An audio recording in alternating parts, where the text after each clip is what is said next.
श्रियमाष्टकस्तोत्रम् तपसा धर्ममाराध्य पुष्करे भास्करः पुरा धर्मं सूर्यः सुतं प्राप धर्मराजं नमाम्यहम्। समता सर्वभूतेषु यस्य सर्वस्य साक्षिणः अतो यन्नाम शमनमिति तं प्रणमाम्यहम्। येनान्तश्च कृतो विश्वे सर्वेषां जीविनां परं कामानुरूपं कालेन तं कृतान्तं नमाम्यहम्। बिभर्ति दण्डदण्डाय पापिनां शुद्धिहेतवे नमामि तं दण्डधरं यः शास्ता सर्वजीविनां। विश्वं च कलयत्येव यः सर्वेषु च सन्ततम् अतीव दुर्निवार्यं च तं कालं प्रणमाम्यहम्। तपस्वी ब्रह्मनिष्ठो यः संयमी सञ्जितेन्द्रियः जीवानां कर्मफलदस्तं यमं प्रणमाम्यहम्। स्वात्मा रामश्च सर्वज्ञो मित्रं पुण्यकृतां भवेत् पापिनां क्लेशदो यस्तं पुण्यमित्रं नमाम्यहम्। यज्जन्म ब्रह्मडोषेण ज्वलन्तं ब्रह्म तेजसा यो ध्यायति परं ब्रह्म तमीशं प्रणमाम्यहम्।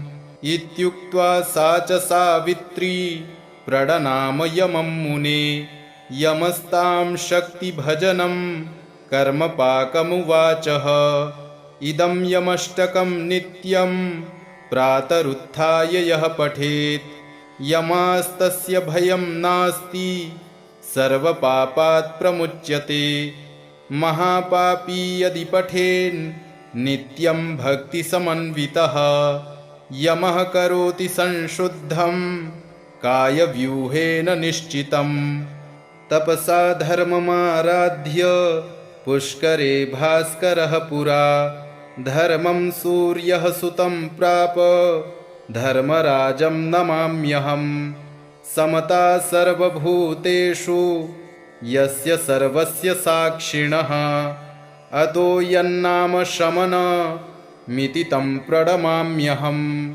येनान्तश्च कृतो विश्वे सर्वेषां जीविनां परं कामानुरूपं कालेन तं कृतान्तं नमाम्यहम्। बिभर्ति दण्डदण्डाय पापिनां शुद्धिहेतवे नमामि तं दण्डधरं यः शास्ता सर्वजीविनां। विश्वं च कलयत्येव यः सर्वेषु च सन्ततम् अतीव दुर्निवार्यं च तं कालं प्रणमाम्यहम्। तपस्वी ब्रह्मनिष्ठो यः संयमी सञ्जितेन्द्रियः जीवानां कर्मफलदस्तं यमं प्रणमाम्यहम्। स्वात्मा रामश्च सर्वज्ञो मित्रं पुण्यकृतां भवेत् पापिनां क्लेशदो यस्तं पुण्यमित्रं नमाम्यहम्। यज्जन्म ब्रह्मडोषेण ज्वलन्तं ब्रह्म तेजसा यो ध्यायति परं ब्रह्म तमीशं प्रणमाम्यहम्। इत्युक्त्वा सा च सावित्री प्रणनाम यमं मुने यमस्तां शक्तिभजनं कर्मपाकमुवाचः। इदं यमष्टकं नित्यं प्रातरुत्थाय यः पठेत् यमास्तस्य भयं नास्ति सर्वपापात् प्रमुच्यते। महापापी यदि पठेन् नित्यं भक्तिसमन्वितः यमः करोति संशुद्धं कायव्यूहेन निश्चितम्।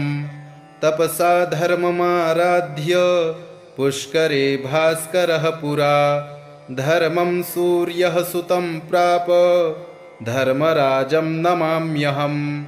समता सर्वभूतेषु यस्य सर्वस्य साक्षिणः अतो यन्नाम शमनमिति तं प्रणमाम्यहम्।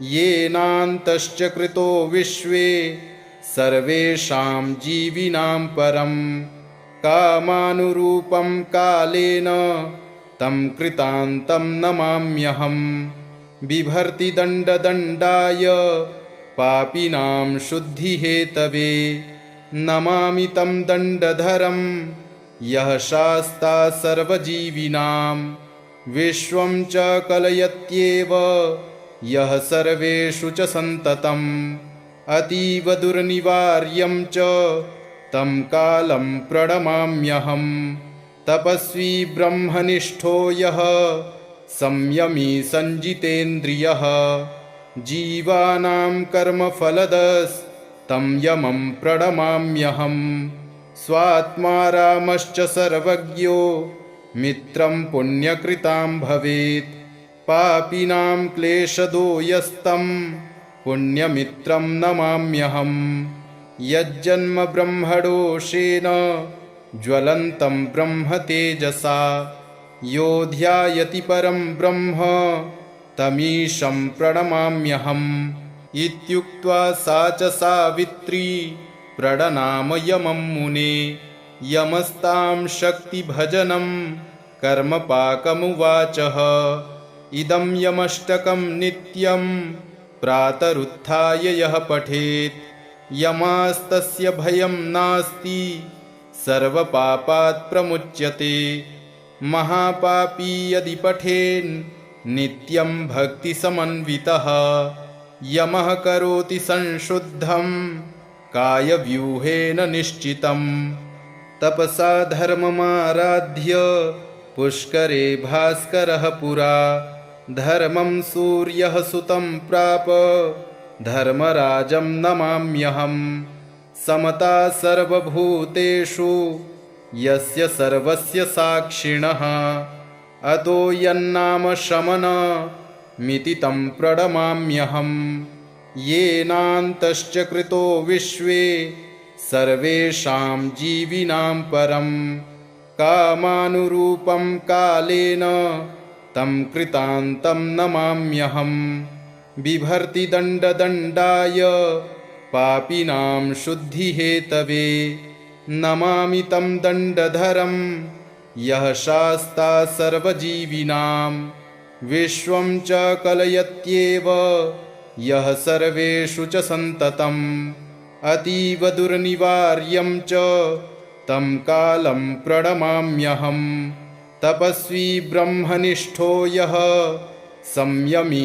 संजितेन्द्रियः जीवानां कर्मफलदस्तं यमं प्रणमाम्यहम् स्वात्मा रामश्च सर्वज्ञो मित्रं पुण्यकृतां भवेत् पापिनां क्लेशदो यस्तं पुण्यमित्रं नमाम्यहम् यज्जन्म ब्रह्मडोषेण ज्वलन्तं ब्रह्म तेजसा यो ध्यायति परं ब्रह्म तमीशं प्रणमाम्यहम् इत्युक्त्वा सा च सावित्री प्रणनाम यमं मुने यमस्तां शक्तिभजनं कर्मपाकमुवाचः इदं यमष्टकं नित्यं प्रातरुत्थाय यः पठेत् यमास्तस्य भयं नास्ति सर्वपापात् प्रमुच्यते महापापी यदि पठेन्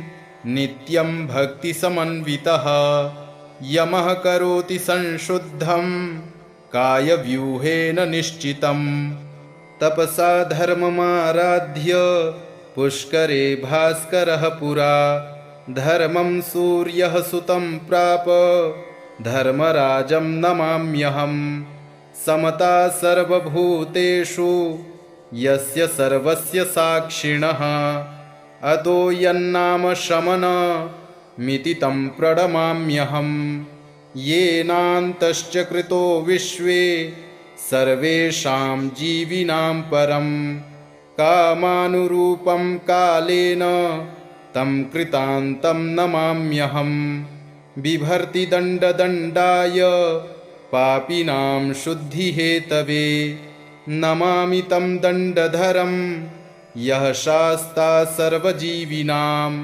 विश्वं च कलयत्येव यः सर्वेषु च सन्ततम् अतीव दुर्निवार्यं च तं कालं प्रणमाम्यहम् तपस्वी ब्रह्मनिष्ठो यः संयमी संजितेन्द्रियः जीवानां कर्मफलदस्तं यमं प्रणमाम्यहम् स्वात्मा रामश्च सर्वज्ञो मित्रं पुण्यकृतां भवेत् पापिनां क्लेशदो यस्तं पुण्यमित्रं नमाम्यहम् यज्जन्म ब्रह्मडोषेण ज्वलन्तं ब्रह्म तेजसा यो ध्यायति परं ब्रह्म तमीशं प्रणमाम्यहम् इत्युक्त्वा सा च सावित्री प्रणनाम यमं मुने यमस्तां शक्तिभजनं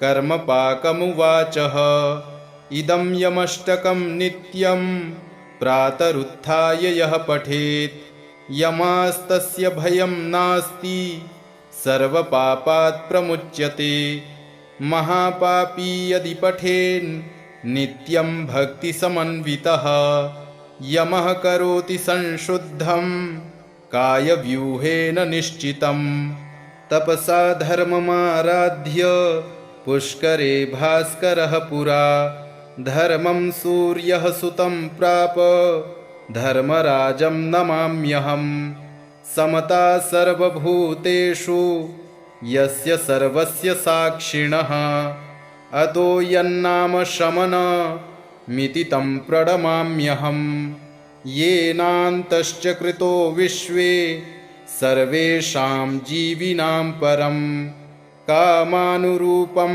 कालेन तं कृतान्तं नमाम्यहम् बिभर्ति दण्डदण्डाय पापिनां शुद्धिहेतवे नमामि तं दण्डधरं यः शास्ता सर्वजीविनां विश्वं च कलयत्येव यः सर्वेषु च सन्ततम् अतीव दुर्निवार्यं च तं कालं प्रणमाम्यहम् तपस्वी ब्रह्मनिष्ठो यः संयमी संजितेन्द्रियः जीवानां कर्मफलदस्तं यमं प्रणमाम्यहम् स्वात्मा रामश्च सर्वज्ञो मित्रं पुण्यकृतां भवेत् पापिनां क्लेशदो यस्तं पुण्यमित्रं नमाम्यहम् यज्जन्म ब्रह्मडोषेण ज्वलन्तं ब्रह्म तेजसा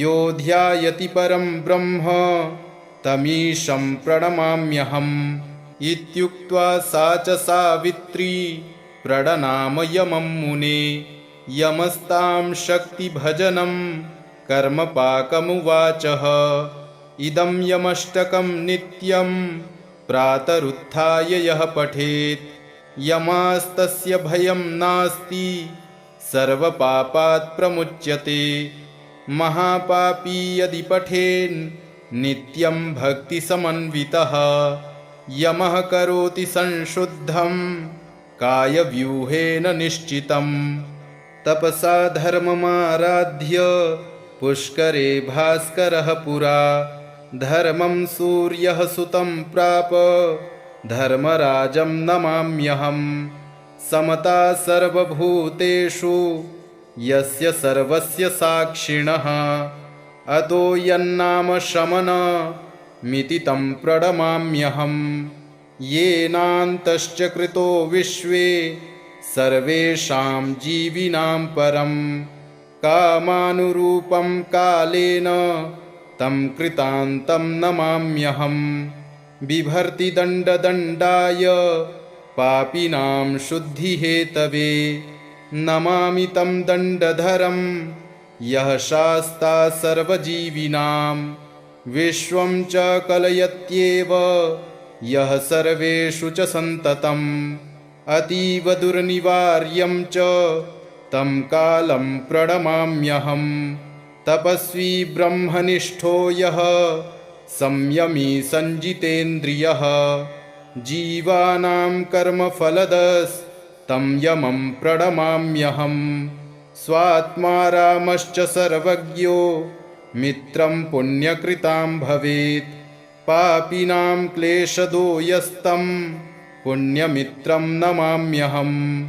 यज्जन्म ब्रह्मडोषेण ज्वलन्तं ब्रह्म तेजसा यो ध्यायति परं ब्रह्म तमीशं प्रणमाम्यहम्।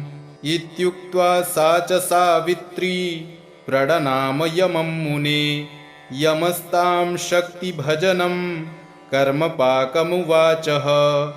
इदं यमष्टकं नित्यं प्रातरुत्थाय यः पठेत् यमास्तस्य भयं नास्ति सर्वपापात् प्रमुच्यते। महापापी यदि पठेन् नित्यं भक्तिसमन्वितः यमः करोति संशुद्धं कायव्यूहेन निश्चितम्। तपसा धर्ममाराध्य पुष्करे भास्करः पुरा धर्मं सूर्यः सुतं प्राप धर्मराजं नमाम्यहम्। समता सर्वभूतेषु यस्य सर्वस्य साक्षिणः अतो यन्नाम शमनमिति तं प्रणमाम्यहम्। येनान्तश्च कृतो विश्वे सर्वेषां जीविनां परं कामानुरूपं कालेन तं कृतान्तं नमाम्यहम्। बिभर्ति दण्डदण्डाय पापिनां शुद्धिहेतवे नमामि तं दण्डधरं यः शास्ता सर्वजीविनां। विश्वं च कलयत्येव यः सर्वेषु च सन्ततम् अतीव दुर्निवार्यं च तं कालं प्रणमाम्यहम्।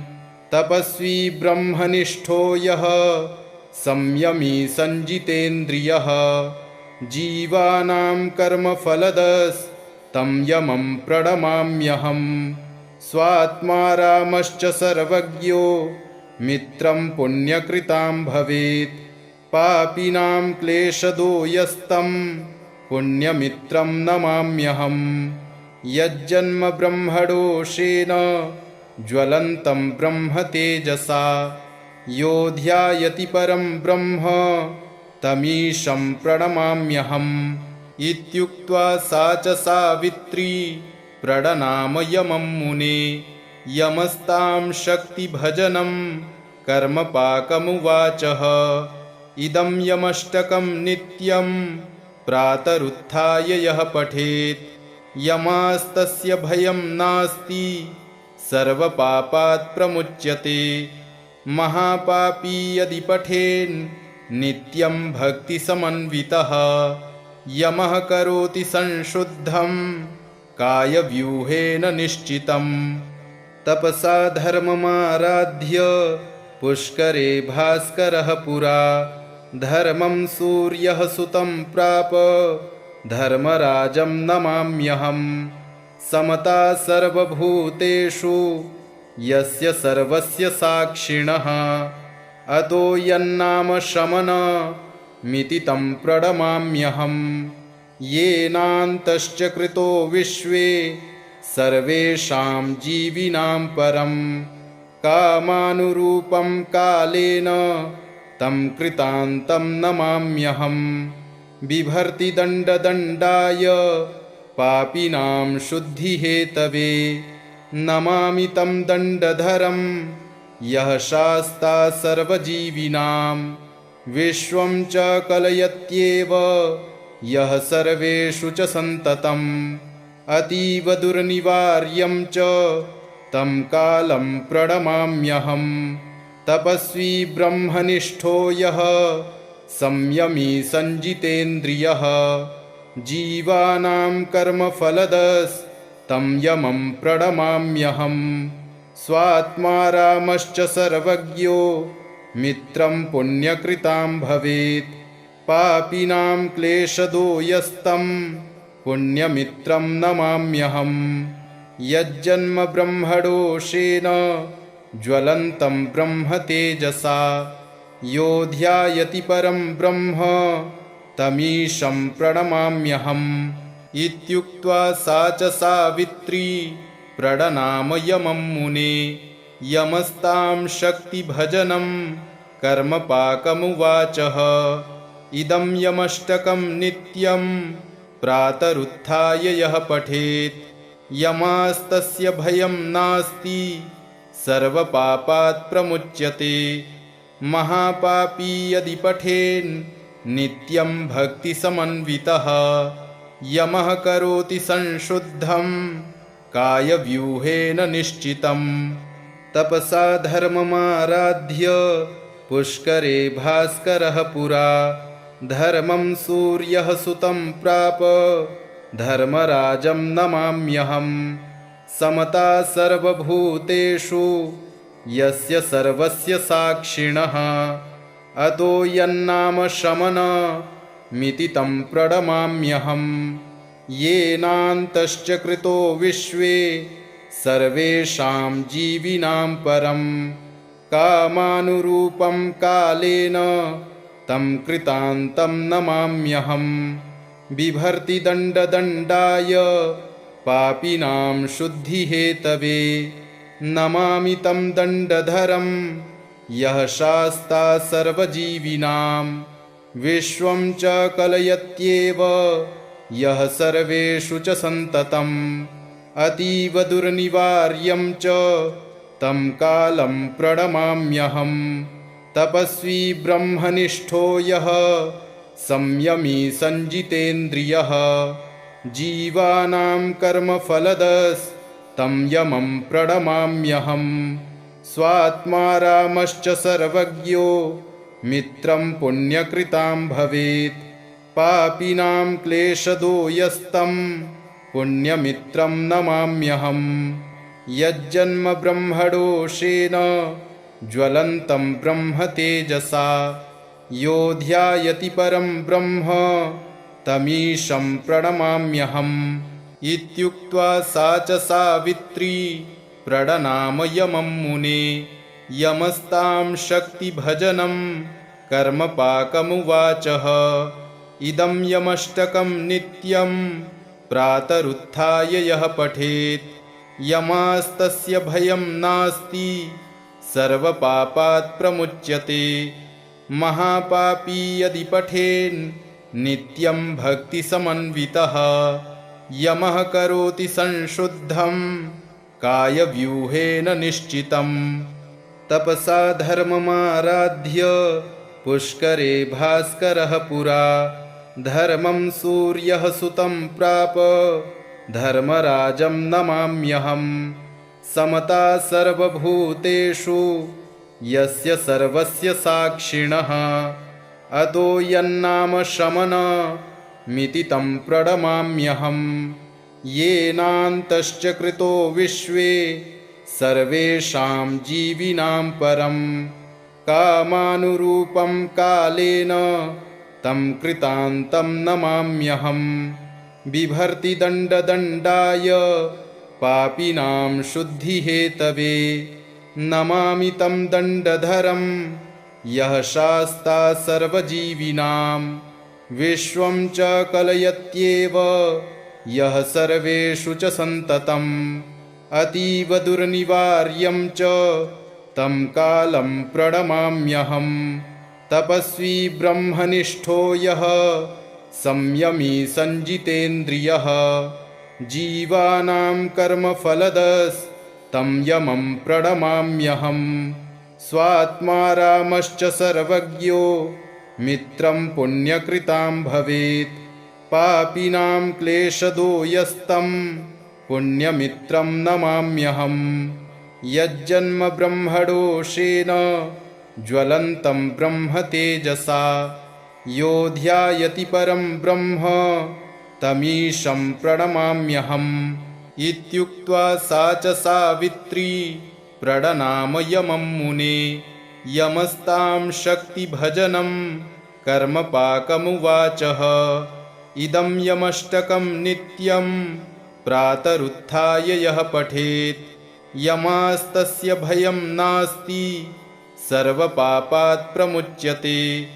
महापापी यदि पठेन् नित्यं भक्तिसमन्वितः यमः करोति संशुद्धं कायव्यूहेन निश्चितम्। तपसा धर्ममाराध्य पुष्करे भास्करः पुरा। धर्मं सूर्यः सुतं प्राप धर्मराजं नमाम्यहम्। समता सर्वभूतेषु यस्य सर्वस्य साक्षिणः। अतो यन्नाम शमनमिति तं प्रणमाम्यहम्। येनान्तश्च कृतो विश्वे सर्वेषां जीविनां परम्। कामानुरूपं कालेन तं कृतान्तं नमाम्यहम्। बिभर्ति दण्डदण्डाय पापिनां शुद्धिहेतवे। नमामि तं दण्डधरं यः शास्ता सर्वजीविनां। विश्वं च कलयत्येव यः सर्वेषु च सन्ततम्। अतीव दुर्निवार्यं च तं कालं प्रणमाम्यहम्। तपस्वी ब्रह्मनिष्ठो यः संयमी संजितेन्द्रियः। जीवानां कर्मफलदस्तं यमं प्रणमाम्यहम्। स्वात्मा रामश्च सर्वज्ञो मित्रं पुण्यकृतां भवेत्। पापिनां क्लेशदो यस्तं पुण्यमित्रं नमाम्यहम्। यज्जन्म ब्रह्मडोषेण ज्वलन्तं ब्रह्म तेजसा। यो ध्यायति परं ब्रह्म तमीशं प्रणमाम्यहम्। इत्युक्त्वा सा च सावित्री प्रणनाम यमं मुने। यमस्तां शक्तिभजनं कर्मपाकमुवाचः। इदं यमष्टकं नित्यं प्रातरुत्थाय यः पठेत्। यमास्तस्य भयं नास्ति सर्वपापात् प्रमुच्यते। महापापी यदि पठेन् नित्यं भक्तिसमन्वितः। यमः करोति संशुद्धं कायव्यूहेन निश्चितम्। तपसा धर्ममाराध्य पुष्करे भास्करः पुरा। धर्मं सूर्यः सुतं प्राप धर्मराजं नमाम्यहम्। समता सर्वभूतेषु यस्य सर्वस्य साक्षिणः। अतो यन्नाम शमनमिति तं प्रणमाम्यहम्। येनान्तश्च कृतो विश्वे सर्वेषां जीविनां परम्। कामानुरूपं कालेन तं कृतान्तं नमाम्यहम्। बिभर्ति दण्डदण्डाय पापिनां शुद्धिहेतवे। नमामि तं दण्डधरं यः शास्ता सर्वजीविनां। विश्वं च कलयत्येव यः सर्वेषु च सन्ततम्। अतीव दुर्निवार्यं च तं कालं प्रणमाम्यहम्। तपस्वी ब्रह्मनिष्ठो यः संयमी संजितेन्द्रियः। जीवानां कर्मफलदस्तं यमं प्रणमाम्यहम्। स्वात्मा रामश्च सर्वज्ञो मित्रं पुण्यकृतां भवेत्। पापिनां क्लेशदो यस्तं पुण्यमित्रं नमाम्यहम्। यज्जन्म ब्रह्मडोषेण ज्वलन्तं ब्रह्म तेजसा। यो ध्यायति परं ब्रह्म तमीशं प्रणमाम्यहम्। इत्युक्त्वा सा च सावित्री प्रणनाम यमं मुने। यमस्तां शक्तिभजनं कर्मपाकमुवाचः। इदं यमष्टकं नित्यं प्रातरुत्थाय यः पठेत्। यमास्तस्य भयं नास्ति सर्वपापात् प्रमुच्यते। महापापी यदि पठेन् नित्यं भक्तिसमन्वितः। यमः करोति संशुद्धं कायव्यूहेन निश्चितम्। तपसा धर्ममाराध्य पुष्करे भास्करः पुरा। धर्मं सूर्यः सुतं प्राप धर्मराजं नमाम्यहम्। समता सर्वभूतेषु यस्य सर्वस्य साक्षिणः। अतो यन्नाम शमनमिति तं प्रणमाम्यहम्। येनान्तश्च कृतो विश्वे सर्वेषां जीविनां परं कामानुरूपं कालेन तं कृतान्तं नमाम्यहम् बिभर्ति दण्डदण्डाय पापिनां शुद्धिहेतवे नमामि तं दण्डधरं यः शास्ता सर्वजीविनां विश्वं च कलयत्येव यः सर्वेषु च सन्ततम् अतीव दुर्निवार्यं च तं कालं प्रणमाम्यहम् तपस्वी ब्रह्मनिष्ठो यः संयमी सञ्जितेन्द्रियः जीवानां कर्मफलदस्तं यमं प्रणमाम्यहम् स्वात्मा रामश्च सर्वज्ञो मित्रं पुण्यकृतां भवेत् पापिनां क्लेशदो यस्तं पुण्यमित्रं नमाम्यहम् यज्जन्म ब्रह्मडोषेण ज्वलन्तं ब्रह्म तेजसा यो ध्यायति परं ब्रह्म तमीशं प्रणमाम्यहम् इत्युक्त्वा सा च सावित्री प्रणनाम यमं मुने यमस्तां शक्तिभजनं कर्मपाकमुवाचः इदं यमष्टकं नित्यं प्रातरुत्थाय यः पठेत् यमास्तस्य भयं नास्ति सर्वपापात् प्रमुच्यते महापापी यदि पठेन् नित्यं भक्तिसमन्वितः यमः करोति संशुद्धं कायव्यूहेन निश्चितम् तपसा धर्ममाराध्य पुष्करे भास्करः पुरा धर्मं सूर्यः सुतं प्राप धर्मराजं नमाम्यहम् समता सर्वभूतेषु यस्य सर्वस्य साक्षिणः अतो यन्नाम शमनमिति तं प्रणमाम्यहम् येनान्तश्च कृतो विश्वे सर्वेषां जीविनां परं कामानुरूपं कालेन तं कृतान्तं नमाम्यहम् बिभर्ति दण्डदण्डाय पापिनां शुद्धिहेतवे नमामि तं दण्डधरं यः शास्ता सर्वजीविनां विश्वं च कलयत्येव यः सर्वेषु च सन्ततम् अतीव दुर्निवार्यं च तं कालं प्रणमाम्यहम् तपस्वी ब्रह्मनिष्ठो यः संयमी सञ्जितेन्द्रियः जीवानां कर्मफलदस्तं यमं प्रणमाम्यहम् स्वात्मा रामश्च सर्वज्ञो मित्रं पुण्यकृतां भवेत् पापिनां क्लेशदो यस्तं पुण्यमित्रं नमाम्यहम् यज्जन्म ब्रह्मडोषेण ज्वलन्तं ब्रह्म तेजसा यो ध्यायति परं ब्रह्म तमीशं प्रणमाम्यहम् इत्युक्त्वा सा च सावित्री प्रणनाम यमं मुने यमस्तां शक्तिभजनं कर्मपाकमुवाचः इदं यमष्टकं नित्यं प्रातरुत्थाय यः पठेत् यमास्तस्य भयं नास्ति सर्वपापात् प्रमुच्यते महापापी यदि पठेन् नित्यं भक्तिसमन्वितः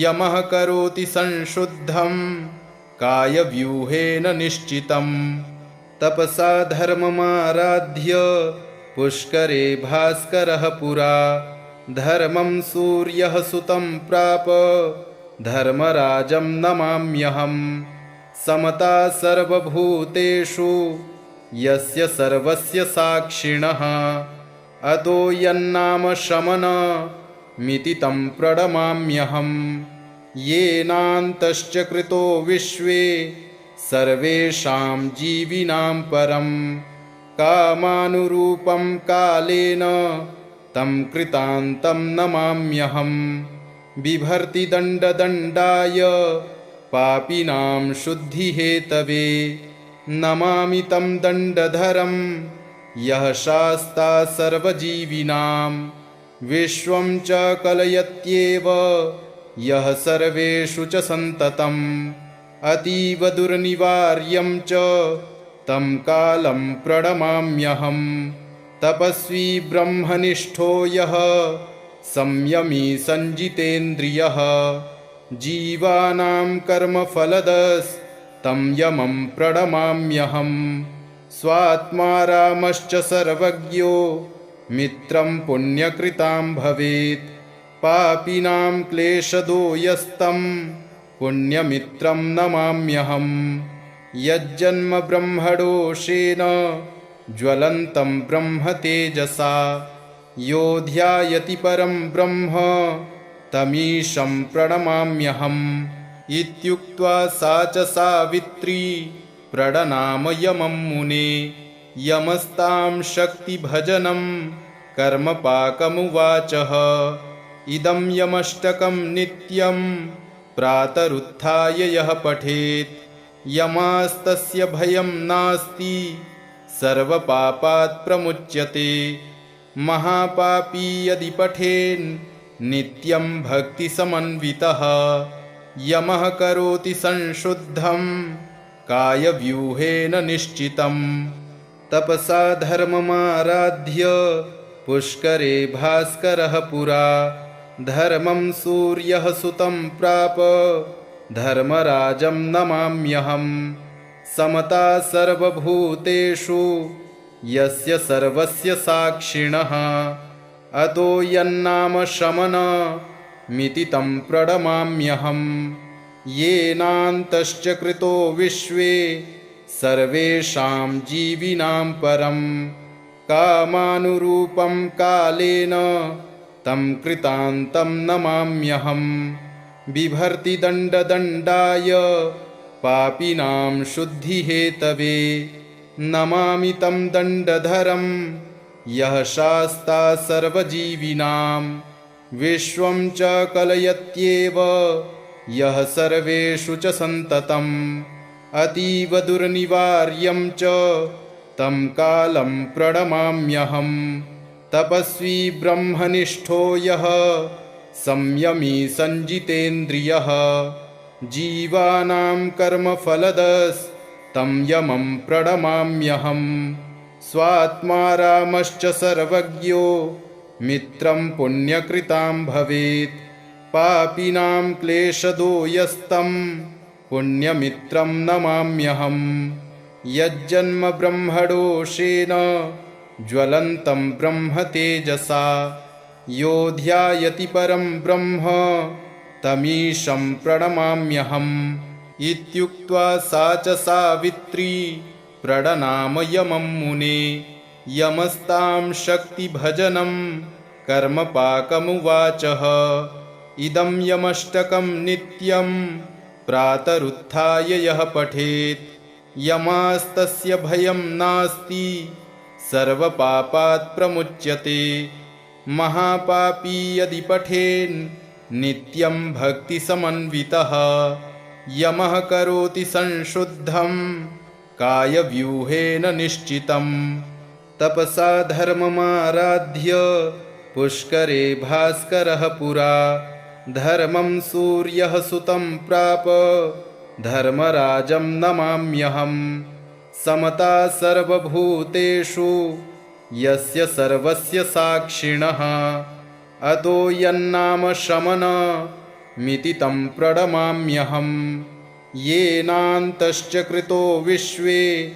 सर्वेषां जीविनां परं कामानुरूपं कालेन तं कृतान्तं नमाम्यहम् बिभर्ति दण्डदण्डाय पापिनां शुद्धिहेतवे नमामि तं दण्डधरं यः शास्ता सर्वजीविनां विश्वं च कलयत्येव यः सर्वेषु च सन्ततम् अतीव दुर्निवार्यं च तं कालं प्रणमाम्यहम् तपस्वी ब्रह्मनिष्ठो यः संयमी संजितेन्द्रियः जीवानां कर्मफलदस्तं यमं प्रणमाम्यहम् स्वात्मा रामश्च सर्वज्ञो मित्रं पुण्यकृतां भवेत्।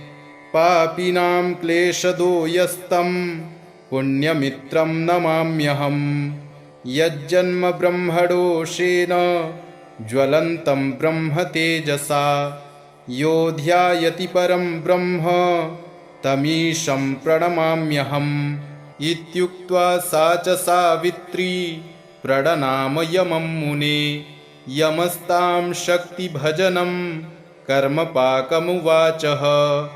इदं यमष्टकं नित्यं प्रातरुत्थाय यः पठेत् यमास्तस्य भयं नास्ति सर्वपापात् प्रमुच्यते। महापापी यदि पठेन् नित्यं भक्तिसमन्वितः यमः करोति संशुद्धं कायव्यूहेन निश्चितं। तपसा धर्ममाराध्य पुष्करे भास्करः पुरा धर्मं सूर्यः सुतं प्राप धर्मराजं नमाम्यहम्। समता सर्वभूतेषु यस्य सर्वस्य साक्षिणः अतो यन्नाम शमनमिति तं प्रणमाम्यहम्। येनान्तश्च कृतो विश्वे सर्वेषां जीविनां परं कामानुरूपं कालेन तं कृतान्तं नमाम्यहम्। बिभर्ति दण्डदण्डाय पापिनां शुद्धिहेतवे नमामि तं दण्डधरं यः शास्ता सर्वजीविनां। विश्वं च कलयत्येव यः सर्वेषु च सन्ततम् अतीव दुर्निवार्यं च तं कालं प्रणमाम्यहम्। तपस्वी ब्रह्मनिष्ठो यः संयमी सञ्जितेन्द्रियः जीवानां कर्मफलदस्तं यमं प्रणमाम्यहम्। स्वात्मा रामश्च सर्वज्ञो मित्रं पुण्यकृतां भवेत्। पापिनां क्लेशदो यस्तं पुण्यमित्रं नमाम्यहम्। यज्जन्म ब्रह्मडोषेण ज्वलन्तं ब्रह्म तेजसा यो ध्यायति परं ब्रह्म तमीशं प्रणमाम्यहम्। इत्युक्त्वा सा च सावित्री प्रणनाम यमं मुने। यमस्तां शक्तिभजनं कर्मपाकमुवाचः। इदं यमष्टकं नित्यं प्रातरुत्थाय यः पठेत् यमास्तस्य भयं नास्ति सर्वपापात् प्रमुच्यते। महापापी यदि पठेन् नित्यं भक्तिसमन्वितः यमः करोति संशुद्धं कायव्यूहेन निश्चितं। तपसा धर्ममाराध्य पुष्करे भास्करः पुरा धर्मं सूर्यः सुतं प्राप धर्मराजं नमाम्यहम्। समता सर्वभूतेषु यस्य सर्वस्य साक्षिणः अतो यन्नाम शमनमिति तं प्रणमाम्यहम्। येनान्तश्च कृतो विश्वे सर्वेषां जीविनां परं कामानुरूपं कालेन तं कृतान्तं नमाम्यहम्। बिभर्ति दण्डदण्डाय पापिनां शुद्धिहेतवे नमामि तं दण्डधरं यः शास्ता सर्वजीविनां।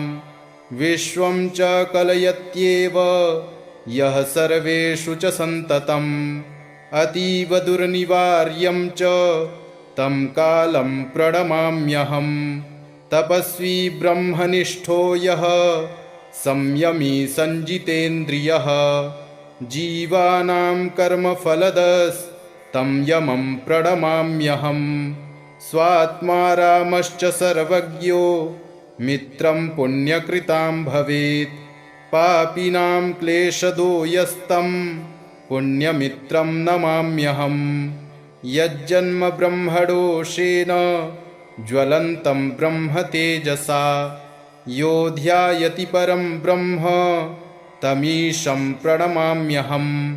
इत्युक्त्वा सा च सावित्री प्रणनाम यमं मुने।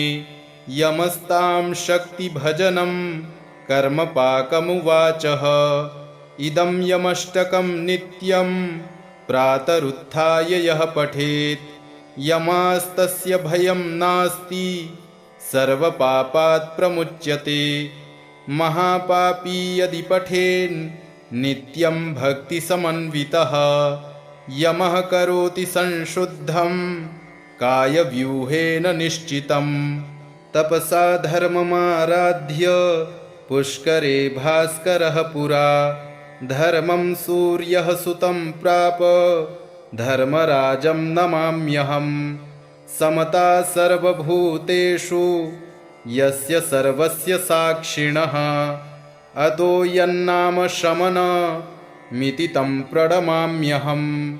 येनान्तश्च कृतो विश्वे सर्वेषां जीविनां परं कामानुरूपं कालेन तं कृतान्तं नमाम्यहम्। बिभर्ति दण्डदण्डाय पापिनां शुद्धिहेतवे नमामि तं दण्डधरं यः शास्ता सर्वजीविनां। विश्वं च कलयत्येव यः सर्वेषु च सन्ततम् अतीव दुर्निवार्यं च तं कालं प्रणमाम्यहम्। तपस्वी ब्रह्मनिष्ठो यः संयमी संजितेन्द्रियः जीवानां कर्मफलदस्तं यमं प्रणमाम्यहम्।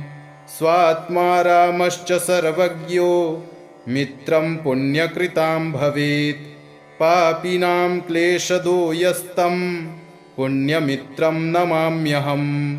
यज्जन्म ब्रह्मडोषेण ज्वलन्तं ब्रह्म तेजसा यो ध्यायति परं ब्रह्म तमीशं प्रणमाम्यहम्।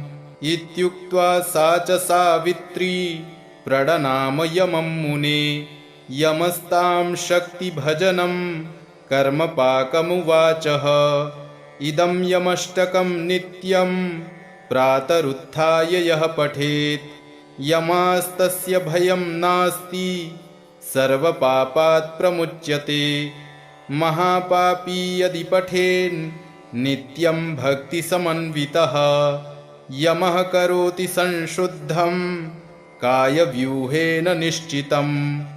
इति श्रीमद्देवी भागवते महापुराणे श्रीयमाष्टकस्तोत्रं सम्पूर्णम्।